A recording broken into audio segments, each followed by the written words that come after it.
Well, hey everybody, welcome back. And in this section, we want to help you move from the church level and go deeper into the group level. And this is where we're going to help determine your path. You know, to know where to take your group not only requires you know the end in mind, but the path to get you there. In this section, we're going to help you discover the core elements that make any group succeed. These 7 core elements are a must for every group leader to know in developing people God has put before them. So let's define the pathways for the spiritual growth we want to see in small groups. Now, this is where your job as a shepherd comes to play.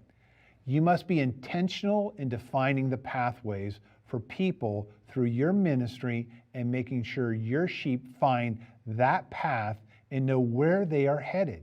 You see, if you don't have a clearly defined growth and ministry pathway in your small group, you run the risk that your sheep will wander around aimlessly.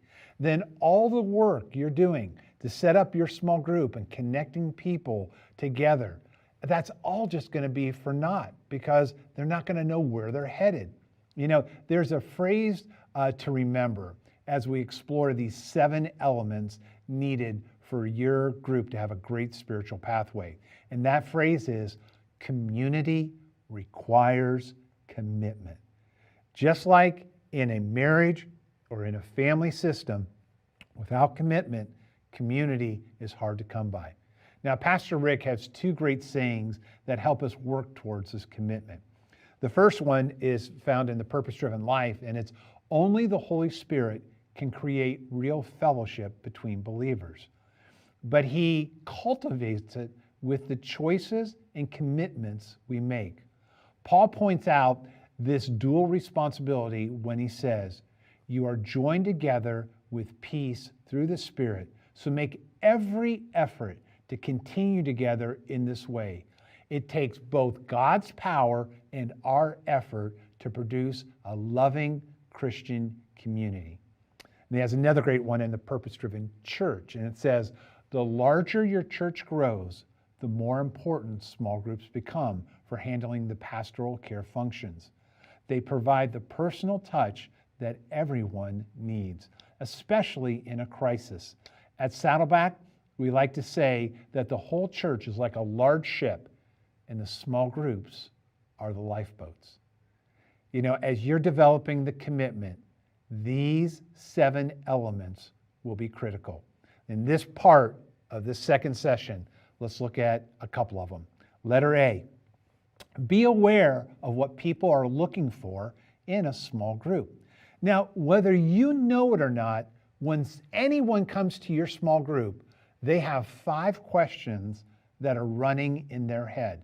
I want you to understand them because the more you can help them with these 5 questions that they have, they may ask them, they may not, but these 5 questions I can guarantee are with every person.